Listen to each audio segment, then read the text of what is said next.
On a tous déjà vu passer ce genre de chaîne, des enfants qui ouvrent des cadeaux, qui partent à Disneyland, qui relèvent des défis avec leurs parents, qui ont l'air de vivre la vie dont tous les gamins rêveraient. À première vue, c'est mignon, c'est familial, ça a l'air complètement inoffensif, sauf qu'aujourd'hui, ces enfants ont grandi et les choses ont un peu changé. L'une d'entre elles a ouvert un compte OnlyFans et a gagné près de 3 millions de dollars en une seule journée. D'autres ont écrit des livres pour raconter l'envers du décor. Certains témoignent devant des élus, d'autres racontent qu'on leur a volé leur enfance. Et dans les affaires les plus graves, leurs propres parents ont fini devant la justice pour maltraitance. Alors forcément, ça pose question. Qu'est-ce qu'il s'est passé? Comment est-ce qu'on est passé de vidéos de familles qui semblaient complètement inoffensives à autant d'histoires qui finissent toutes de la même manière? Pour répondre à cette question, j'ai enquêté sur certains procès, les témoignages des enfants devenus adultes, les lois créées pour tenter d'encadrer tout ça, et surtout sur le système qui a rendu toutes ces dérives presque inévitables. Je vous préviens, certaines histoires, on va le voir aujourd'hui, sont franchement difficiles à croire, alors installez-vous bien, on est parti. Bonjour les amis, bienvenue dans cette nouvelle vidéo, je suis trop contente de vous retrouver aujourd'hui pour ce nouveau sujet. Je sais pas si vous avez remarqué ici les bougies, les 10 c'était pour les 10K, les 30 c'était pour les 30K. Et aujourd'hui les amis, je suis trop contente parce que je peux enfin souffler les 40 000 abonnés grâce à vous. Je vais enfin pouvoir changer ce décor. Qu'est-ce qu'on en pense? Est-ce qu'on le voit assez bien? Merci infiniment pour votre soutien, ça me fait énormément plaisir. Et d'ailleurs, si c'est pas la première fois que vous êtes là et que vous êtes toujours pas abonné, n'hésitez pas. Bon, ceci étant fait, on est vraiment parti. Pour comprendre comment on en est arrivé là, il faut remonter presque à l'origine de YouTube vers 2007. Bravo, vous êtes sur Internet. À l'époque, le mot youtubeur n'existait même pas, Internet en était à ses balbutiements, et les gens postaient sans vraiment se poser la question de ce que ça impliquait. Des chaînes comme Chez Tards, je suis désolée si je le prononce mal, partageaient des petites séquences familiales filmées sur le vif sans calculer quoi que ce soit, et pour cause, à l'époque, YouTube rémunérait à peine autour d'1 ou 2 $ pour les 1000 vues. À ce tarif-là, personne n'avait vraiment intérêt à mettre quoi que ce soit en scène. Ces vidéos étaient simples, inoffensives et presque anecdotiques. Mais il n'a pas fallu longtemps pour que ça change et que certains flairent le filon. Les créateurs ont vite compris qu'il existait une manière très simple d'obtenir plus de vues, montrer toujours un peu plus de leur vie privée. Let's see it. Les moments intimes, comme un accouchement, une maladie ou encore les chagrins d'un enfant, captaient bien plus l'attention que n'importe quel autre contenu. Et plus l'attention grandissait, plus les vues s'accumulaient et donc forcément les revenus aussi. C'est là que les grosses chaînes familiales et les chaînes d'enfants, telles qu'on les connaît aujourd'hui, ont commencé à émerger. La Family Fun Facts, lancée en 2011, encore très active aujourd'hui. The Ice Family, lancée en 2016, qui deviendra l'une des chaînes familiales les plus suivies au monde, avec jusqu'à 18 millions d'abonnés, ou encore celle de Piper Rockell, qui dès son plus jeune âge nous partageait ses routines. Plus proche de nous en France, Studio Bubble Tea, Swan et Neo, ou encore la chaîne de Jill, plus récente. Ce qui n'était au départ qu'un contenu du quotidien est devenu en quelques années à peine un vrai modèle économique. Dans ce schéma, les enfants deviennent le cœur d'un business familial et les personnes censées les protéger deviennent aussi celles qui ont le plus intérêt à continuer à les filmer. À ce moment-là, personne ne se doutait encore que ce modèle allait produire certains des plus gros scandales de l'histoire de YouTube. Ce moment marque un vrai tournant dans cette niche sur YouTube. Une fois que l'intimité du quotidien est devenue un contenu rentable, certaines chaînes ont commencé à multiplier les scènes qui, avec le recul, sentaient moins la spontanéité que la mise en scène. Everyone say overtired. Not overtired. Alrighty. Des réactions trop parfaites, des émotions filmées sous le bon angle, des enfants qui semblent réciter plus que vivre l'instant présent. Bref, le public a commencé à se poser des questions. Et derrière les rôles qu'on imposait aux plus jeunes, derrière cette image de bonheur familial bien calculée, une réalité beaucoup plus dérangeante s'est peu à peu dévoilée, celle d'un travail déguisé, arrivé de manière insidieuse de la part des parents qui plus est, figure de confiance. Le problème, c'est qu'au moment où ce système s'est mis en place, absolument rien n'encadrait la pratique, pas de droit de travail puisqu'il fallait déjà accepter que c'en était un, pas de limite d'heure de tournage, pas de contrôle sur l'usage des revenus générés. Cette absence totale de régulation a ouvert la porte à des dérives bien plus graves qu'un simple manque de naturel devant la caméra. Exploitation économique de l'enfant, maltraitance psychologique et dans certains cas parmi les plus extrêmes, des violences physiques avérées commises par les parents eux-mêmes sur leur propre enfant. Tout ça, vous allez le voir, on va bien y revenir tout au long de la vidéo. Alors la question qu'on va se poser aujourd'hui, elle est simple. Comment on est passé d'un petit coin d'internet où des familles filmaient leur quotidien sans arrière-pensée à un système où des enfants parfois dès leur plus jeune âge deviennent malgré eux le produit d'un business en ligne?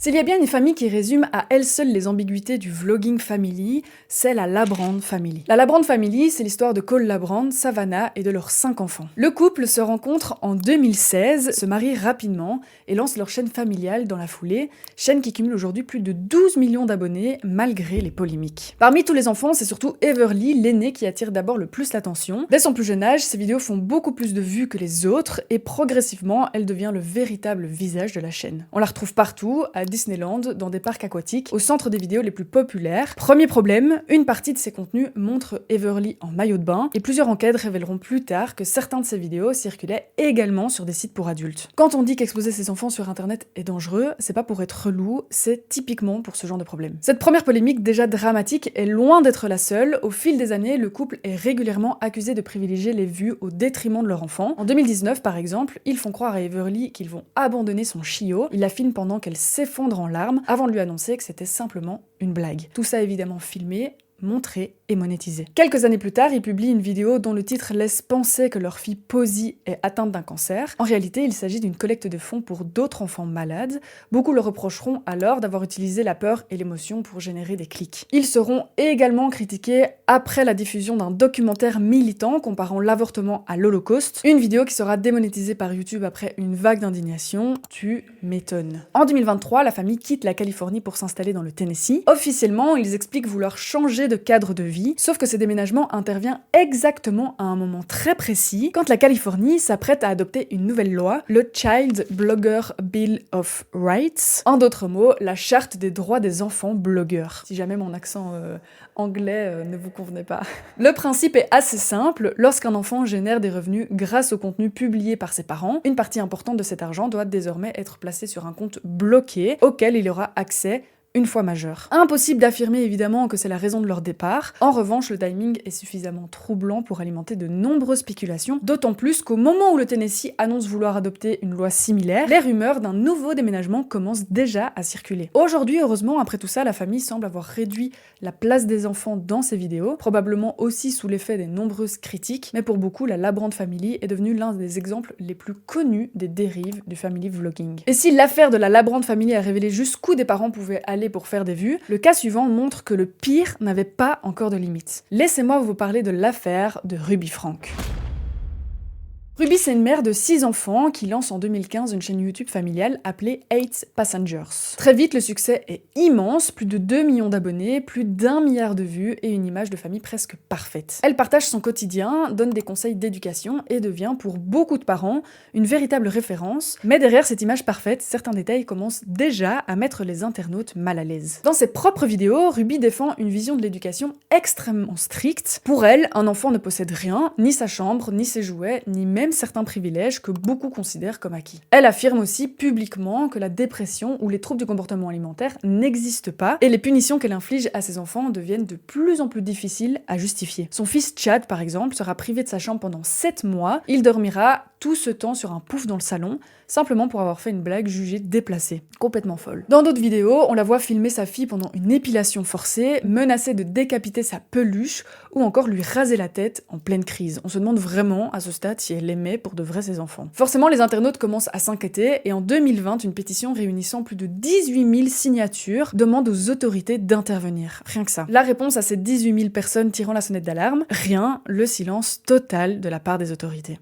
C'est assez scandaleux. Mais ce n'est pas tout. Pire encore, c'est à cette époque que cette histoire prend un tournant encore plus inquiétant. À partir de 2019, Ruby se rapproche d'une coach de vie appelée Jodie Hildebrandt, une femme déjà très controversée, dont la licence de thérapeute avait déjà été retirée auparavant. Ensemble, elles développent une vision complètement extrême de l'éducation. Elles se persuadent notamment que les enfants sont possédés par des démons et qu'il faut les purifier. À partir de ce moment-là, les violences prennent une toute autre ampleur. Les enfants sont privés de nourriture et d'eau, laissés en plein soleil dans le désert de l'Utah, soumis à des exorcismes et à des punitions d'une violence inimaginable. Selon des enquêtes, certaines blessures étaient même traitées avec du piment de Cayenne. You guys know the video with, me sitting on the ground with her and, I finally revealed that I wasn't sleeping on a bed for a certain amount of months. And then when that video was posted, no joke, like that day was when the cancellation started.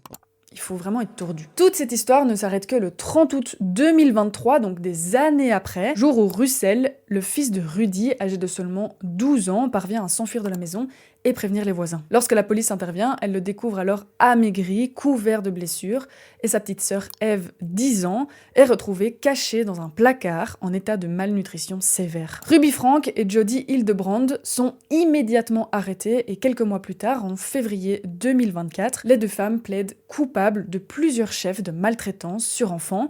Elles risquent alors 30 ans de prison. On découvrira aussi quelque chose de glaçant. La police était déjà intervenue une quinzaine de fois au domicile familial au cours des 3 dernières années précédentes, sans qu'aucune mesure réellement efficace ne soit prise. L'affaire de Ruby Frank a énormément fait parler parce qu'elle révélait jusqu'où des violences pouvaient aller derrière une chaîne familiale, mais pendant mes recherches, il y a une autre histoire qui m'a encore plus marquée parce qu'elle montre à quel point l'exploitation d'un enfant peut devenir presque invisible. Et cette histoire, c'est celle de Piper Rockell.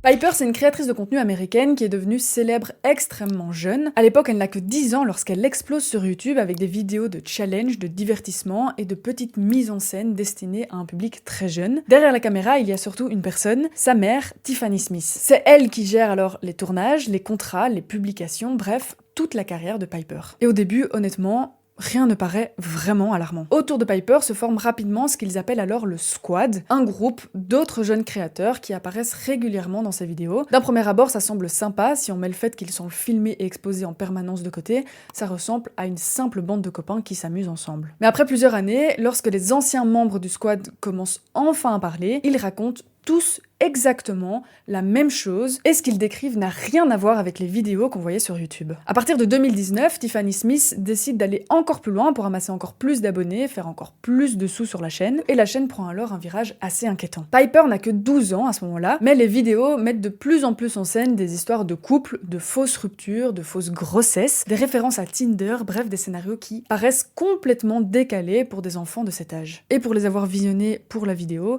j'avoue avoir été très mal à l'aise. Le plus fou, c'est qu'à ce moment-là, ça fonctionne. Les vues explosent jusqu'à 15 millions de vues pour la plus visionnée, et perso, je me demande, mais qui regardait vraiment ce genre de contenu à ce moment-là? Plus les vidéos devenaient ambiguës, plus elles fonctionnaient, je trouve que ça pose déjà question, et attendez d'avoir la suite. Les enfants et les parents finiront par comprendre que quelque chose n'allait pas. Ils accusent Tiffany Smith d'avoir instauré un véritable environnement de travail abusif autour de ses enfants, des pressions psychologiques permanentes, des humiliations, des violences verbales et physiques, des comportements sexualisés imposés entre les mineurs, et même, selon plusieurs plaintes, des agressions sexuelles sur 3 fillettes. Vu de l'extérieur, leur quotidien ressemblait à un jeu, en réalité, ils vivaient un véritable enfer. J'ai regardé énormément de vidéos de cette période, et franchement, on sent qu'il y a une volonté d'aller toujours plus loin, et d'ailleurs, beaucoup de témoignages le racontent. Pour que les vidéos marchent encore plus, elle voulait vraiment créer du drama, instaurer une ambiance malsaine. Elle allait jusqu'à inventer carrément des scénarios où certains enfants devaient ignorer, exclure, ou être volontairement méchants avec un autre enfant venu participer au tournage. En gros, elle organisait du harcèlement simplement pour faire plus de vues. Pour vous donner un petit peu le level du truc. Et les humiliations ne s'arrêtaient pas là. Tiffany aussi avait une drôle de manière de rabaisser les enfants. Elle utilisait le chien de la famille comme une espèce de marionnette. Elle lui faisait dire tout ce qu'elle n'assumait finalement pas de dire directement,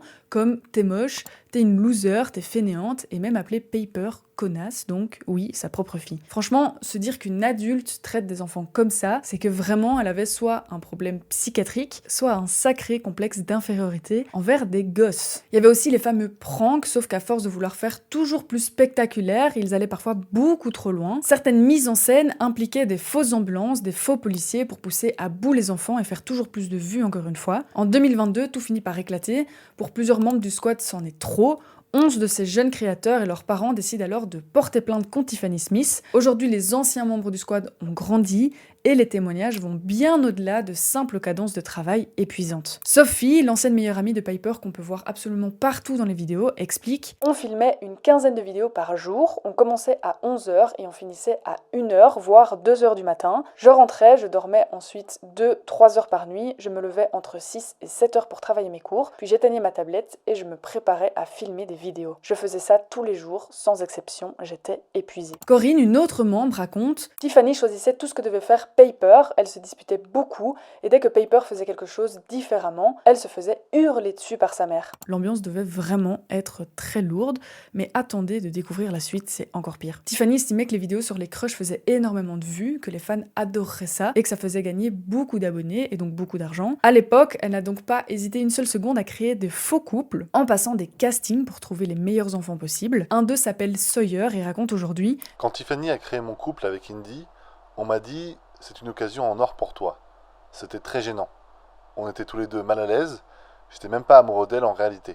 En fait, je ne sais même pas si elle m'aimait. Ça devait être horrible pour elle dans tous les cas. Au bout d'un moment, on n'avait plus rien à dire, on était des pantins. Puisqu'on peut encore en apprendre beaucoup par d'autres témoignages, ce qui revient souvent, c'est aussi son comportement avec Gavin, qui n'avait que 12 ans à l'époque. Plusieurs membres du groupe racontent qu'elle faisait régulièrement des remarques à caractère sexuel. Elle lui aurait par exemple demandé s'il avait une érection en regardant une fille, ou lancer des blagues du style « Est-ce que je peux goûter tes noisettes ?» alors qu'il était simplement en train de manger des fruits secs. Des réflexions qui mettaient extrêmement mal à l'aise les enfants présents, évidemment, mais aussi les adultes qui assistaient au tournage et qui ne disaient rien à l'époque par peur des représailles. Dans la continuité de son côté pervers, Regan, un autre membre, raconte des événements choquants lui aussi. On faisait souvent des sorties avec Piper, Hunter et Tiffany.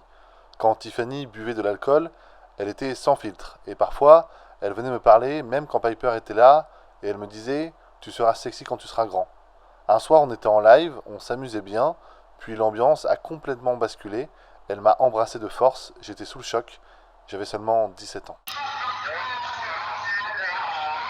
Corinne raconte un épisode un peu dans la même veine qui l'a traumatisée elle aussi. Un jour, après avoir déposé Paper en voiture, Tiffany a dit qu'elle devait poster des colis. Elle avait ouvert son sac et à l'intérieur, il y avait des sous-vêtements appartenant à Paper. Alors je lui ai demandé pourquoi elle envoyait ça et elle m'a répondu que les adultes aimaient renifler des culottes. Oui, c'est horrible, je vous avais prévenu. Elle raconte un autre épisode qu'elle n'oubliera pas non plus. Je ne sais plus comment on en est venu à aborder un tel sujet, mais ce jour-là, Tiffany m'a dit « Est-ce que tu as déjà fait une fellation ?» Je lui ai demandé ce que c'était, j'étais très jeune, j'avais aucune idée de ce que ça pouvait être. Elle s'est mise à rire, et quand je me suis tournée vers Hunter, j'ai vu qu'il riait aussi. Elle m'a dit « Tu sais, si tu veux, tu peux faire une fellation à Hunter, je pourrais même te montrer comment t'y prendre. » J'avais 11 ans. Quand la plainte a été déposée, d'autres éléments se sont ajoutés à la liste, notamment le fait qu'elle demandait à un Mania Maker, donc celui qui fait les miniatures des vidéos, de grossir les seins des filles, tracer des abdos aux garçons, parce qu'elle disait « Le sexe se fait vendre, il faut qu'ils aient l'air sexy ». Encore une fois, ils avaient entre 10 et 12 ans. Clairement, on a l'impression que Tiffany a cherché carrément à attirer les prédateurs, même si on est d'accord, le problème c'est évidemment les prédateurs et pas les gros seins ou les muscles. Et Tiffany savait exactement ce qu'elle faisait, selon le documentaire qui a été réalisé à ce sujet sur Netflix autour de leur histoire. Vers ses 12 ans, Paper recevait beaucoup de colis d'un certain Megan. Personne ne savait vraiment qui c'était, mais elle se doutait que ça venait d'un adulte. Il lui envoyait alors plein de cadeaux, des ordis, appareils photo, même des sacs Gucci. Il payait pour recevoir des photos exclusives de Paper, chose que sa mère acceptait évidemment. C'est hyper choquant, il s'agit d'une enfant. C'est pour ça que l'enjeu ne se limite pas seulement à la vie privée ou au droit à l'image. Exposer son enfant pendant des années, c'est aussi accepter qu'il puisse devenir, malgré lui, l'objet des fantasmes d'inconnus. Et une fois que cette audience existe, il est impossible de savoir pourquoi chacun reste et consomme le contenu. On pourrait croire qu'après une plainte de cette ampleur, tout s'arrêterait. En réalité, absolument pas du tout. Les familles accepteront finalement un accord à l'amiable. Tiffany, de son côté, recréera un nouveau squad et le business repartira de plus belle. Et c'est en découvrant ça que j'ai réalisé que le problème dépassait largement le cas de Tiffany Smith.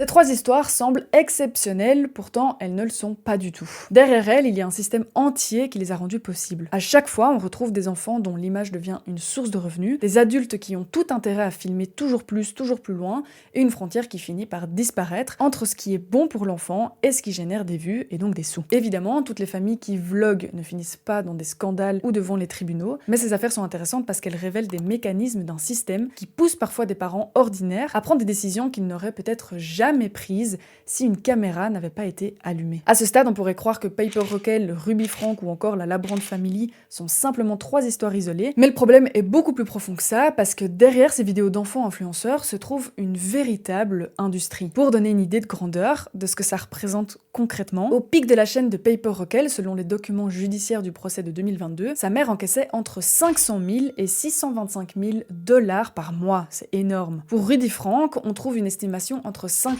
et 100 000 $ par mois de revenus publicitaires seulement, donc ça c'est sans les collabs. Des sommes donc colossales, générées en grande partie grâce aux enfants filmés, et dont ces mêmes enfants ne voyant souvent pas un seul centime de cette somme. Ici on parle de très très grosses chaînes, alors pour vous donner un exemple moins extravagant, prenons l'exemple de la chaîne de Jill, qui est belge et qui a 385 000 abonnés, c'est plus facile pour moi d'imaginer les revenus, ayant moi-même une chaîne YouTube belge. Et évidemment, je n'ai absolument pas du tout accès à ces revenus, ce que je vais vous donner ici, ce sont uniquement des estimations basées sur mes revenus à moi, que je connais du coup. Sur ce dernier mois, elle a sorti 9 vidéos de son format à nous 6, donc son format familial, faisant 105 000 vues en moyenne par épisode de 30 minutes. Sachant que nous sommes rémunérés entre 4 et 8 euros les 1000 vues, on peut estimer qu'elle touche environ entre 3 800 et 7 600 euros, et ça c'est sans compter les collaborations commerciales. Si on ajoute les 8 partenariats sur les 9 vidéos qu'elle a fait, sachant qu'elle a en moyenne donc 100 000 vues par vidéo et qu'elle a un peu de notoriété, elle doit être rémunérée à mon avis par les marques à un minimum de 30 euros par 1000 vues. Nous sommes donc à 3 000 euros par vidéo, fois 8 vidéos,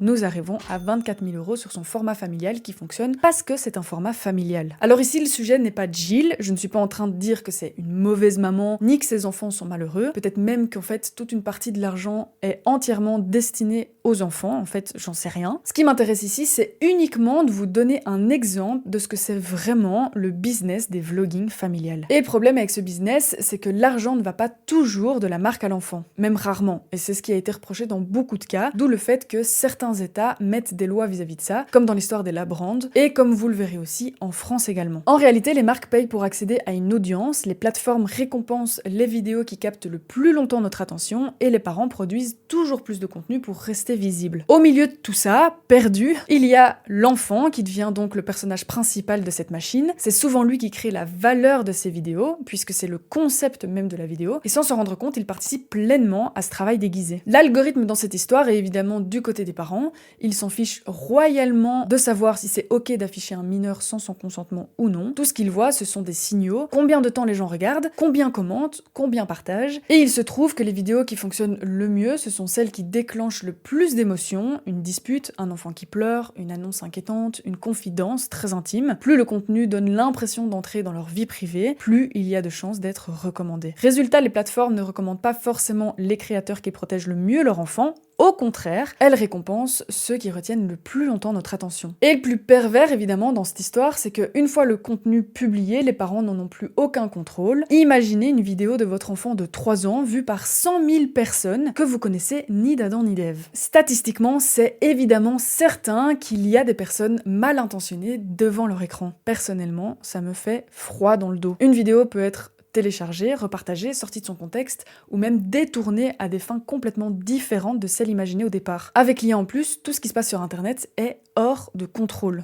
Une histoire qui me met particulièrement mal à l'aise, c'est celle de Piper Rockell après toute cette affaire. Parce que oui, le jour de ses 18 ans, loin de l'emprise de sa maman, elle ouvre un compte OnlyFans et en seulement 24 heures, elle annonce avoir gagné près de 3 millions de dollars. OnlyFans, pour celles et ceux qui ne connaissent pas, c'est un site internet où on produit du contenu pour adultes. Évidemment, on ne peut pas savoir qui sont précisément les personnes qui se sont abonnées ce premier jour, mais cette somme pose une question extrêmement dérangeante. Combien de personnes suivaient déjà Piper depuis des années en attendant simplement qu'elle devienne majeure? Et c'est peut-être ça le vrai problème de l'exposition des enfants sur internet. Quand un enfant grandit devant des millions de personnes, il ne contrôle pas le regard que ces millions de personnes portent sur lui. Certaines le voient grandir, d'autres le regardent autrement, et ça, aucun parent ne peut le filtrer. Surtout quand les parents poussent le vice, comme l'a fait Tiffany. La question va donc bien au-delà de est-ce que les parents ont vraiment oui ou non des mauvaises intentions, mais plutôt est-ce qu'un enfant peut réellement consentir à laisser une partie de son enfance devenir un contenu qui, lui, restera probablement sur internet toute sa vie. Avant, tout ça, on ne le savait pas du tout, mais aujourd'hui, en 2026, quand on connaît les dérives d'internet, quid de ceux qui exposent encore autant leur enfant? Une question qu'on ne s'est jamais posée jusqu'ici, mais qui marque un vrai tournant en 2026, c'est qu'est-ce qui se passe maintenant que ces enfants ont grandi? Pendant longtemps, on a surtout entendu les parents raconter leur version de l'histoire. C'était d'abord eux derrière la caméra, eux qui décidaient de tout, puis eux qu'on a accusés, et finalement eux qui ont fini par raconter leur version des faits pour essayer de se défendre. Mais aujourd'hui, les premiers enfants influenceurs sont devenus adultes, et pour la première fois, c'est eux qui prennent enfin la parole. L'exemple le plus fort, c'est probablement celui de Chérie Franck, la fille aînée de Ruby Franck. Après l'arrestation de sa mère, Chérie a témoigné devant les élus américains pour dénoncer les dérives du family vlogging. Elle explique que certains des moments les plus difficiles de son enfance et probablement de sa vie étaient filmés puis publiés devant des millions de personnes sans qu'elle n'ait jamais vraiment eu son mot à dire. Je trouve que son témoignage résume parfaitement le problème. The only people harmed by child influencer laws are the parents exploiting their children. While this may not seem like an issue now, as child influencers in Utah continue to grow up, I foresee there will be legal crises, with these children realizing that vlogging has brought severe emotional distress, or these kids may realize they don't have an appropriate amount of money to show for their labor. Quand on est enfant, on ne peut pas vraiment consentir à exposer toute sa vie sur Internet. Et surtout, on ne peut pas mesurer les conséquences que ça aura 10 ou 15 ans plus tard. Sophie Fergie, du Squad, qui a grandi elle aussi, s'est beaucoup exprimée après coup. Elle raconte avoir peur encore le soir en s'endormant que quelqu'un entre dans son intimité en se souvenant de son quotidien avec Tiffany, au point de dormir encore aujourd'hui avec un couteau près de son lit. Elle raconte avoir mis quelques années à s'en remettre, à pouvoir en parler, et qu'aujourd'hui encore, elle écrit beaucoup pour extérioriser tout ce qu'elle ressent. Claire, qui faisait aussi partie du Squad, raconte qu'à l'époque, elle travaillait pendant 12 heures d'affilée, se couchait et recommençait le lendemain dès sa plus jeune enfance, qu'elle a le sentiment qu'aujourd'hui, on lui a volé et détruit son innocence. Et des témoignages comme ceux-là, malheureusement, aujourd'hui, il y en a énormément. Et pendant que tout ça se passait, qu'est-ce que la loi faisait ? Telle est la grande question, encore une fois. Longtemps, il y a eu un énorme vide juridique, mais aujourd'hui, heureusement, certaines choses ont évolué. En France, les choses commencent à bouger en 2020 avec la loi dite Studer, et cette loi change complètement la manière de voir des enfants influenceurs. Désormais, lorsqu'un enfant de moins de 16 ans apparaît régulièrement dans des contenus qui rapportent de l'argent, ce n'est plus considéré comme un simple loisir. Aux yeux de la loi, cela peut devenir un véritable travail. Concrètement, les parents ne peuvent donc plus faire absolument tout ce qu'ils veulent.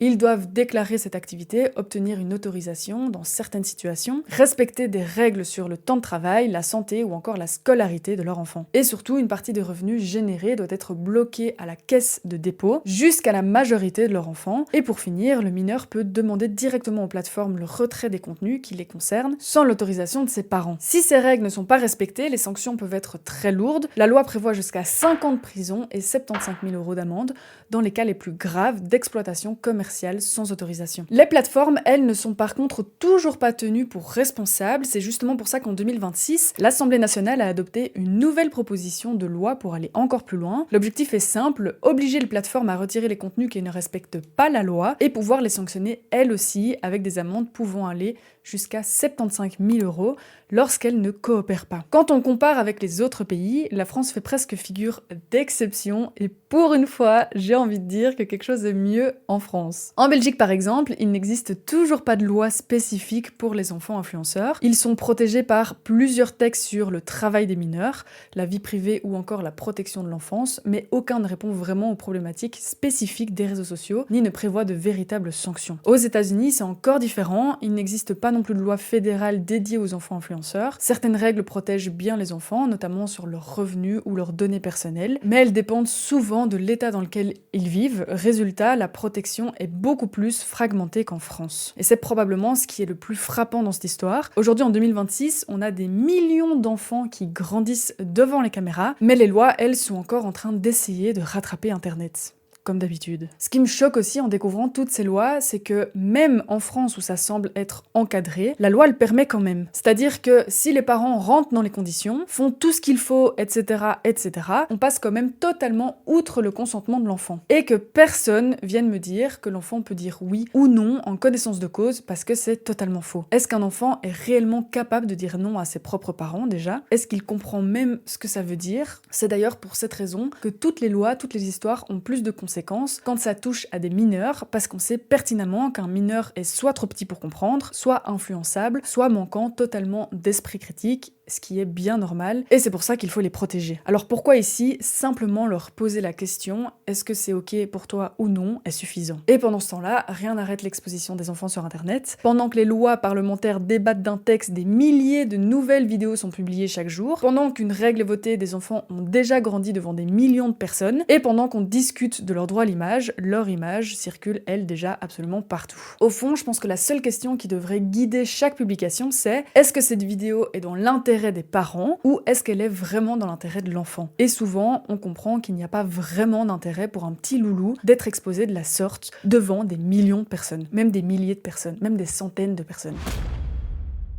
Alors aujourd'hui, qu'est-ce qu'on peut faire exactement, nous, de notre point de vue, qui n'avons pas beaucoup d'impact là-dessus? En fait, si. On a beaucoup d'impact là-dessus. Parce que même si on peut pas changer le passé de ses enfants, malheureusement, on peut en revanche décider de ce qu'on choisit de regarder à l'avenir. Chaque vue, chaque partage envoie un message très simple aux plateformes: ce contenu m'intéresse, continuez à m'en proposer. Et tant que ces vidéos feront des millions de vues, il y aura toujours quelqu'un pour comprendre qu'il est possible de transformer l'enfance de son enfant en business. Alors peut-être que la meilleure chose qu'on peut faire, c'est tout simplement arrêter de récompenser ce modèle, arrêter de regarder ces vidéos. Si demain plus personne ne regarde ses enfants grandir pour divertir Internet, alors peut-être qu'il y aura enfin moins de parents prêts à sacrifier leur vie privée pour quelques vues et quelques sous. Si vous aimez ce genre de petite analyse qu'on a fait aujourd'hui et que vous venez de me découvrir, ou que vous me connaissez déjà mais que vous n'avez pas vu toutes mes vidéos, je vous invite à aller visionner d'autres vidéos de ma chaîne, notamment celle sur les stay-at-home girlfriends. C'est aussi une autre tendance extrêmement précaire et dangereuse pour les jeunes femmes qui pourrait, je pense, vous intéresser si cette vidéo vous a plu. Dites-moi un petit peu ce que vous en pensez de ce sujet, je serais très contente de vous lire en commentaire. Je vous laisse ici et je vous dis à bientôt pour une nouvelle vidéo. Ciao!